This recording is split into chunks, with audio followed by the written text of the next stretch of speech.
Are you focusing on the big rocks?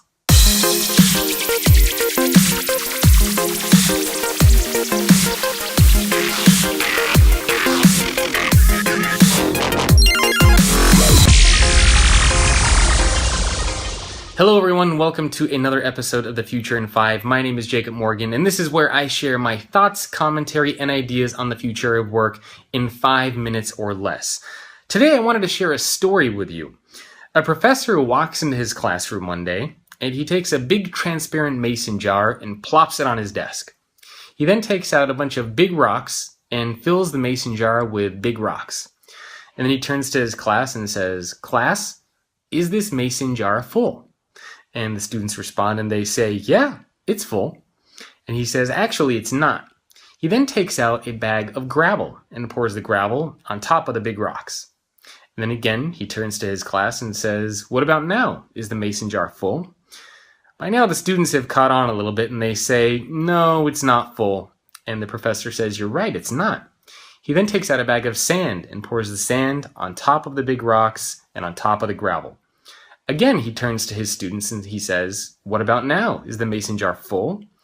And again, the students reply and they say, "No, it's not full." And the professor says, "You're right again." He then takes out a big jug of water and pours it on top of the mason jar. Now it really is full. Now, what is the point of this story? Well, I've been spending time speaking with and researching a lot of organizations, and of course, the future of work is a very hot topic.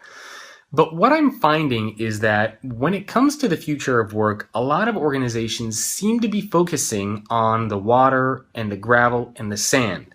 In other words, they're worrying about the superficial top layer of what is driving the future of work for their companies. Now, these aren't bad things, right? I mean, they're still concerned with flexible work and they're still, investing in the right technologies and trying to create cool places to work, which is fine, right? These things are still very important. But we have to start with the big rocks, right? We have to start with our corporate culture. We have to understand what the future of work at our company is going to look like. What does it mean to be an employee? Why should people be working here?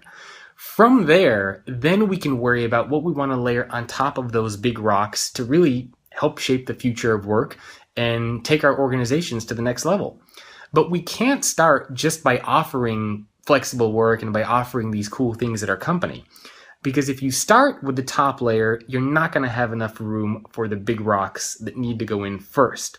So when it comes to the future of work, we really need to spend enough time focusing on what these big rocks are and really get those in first.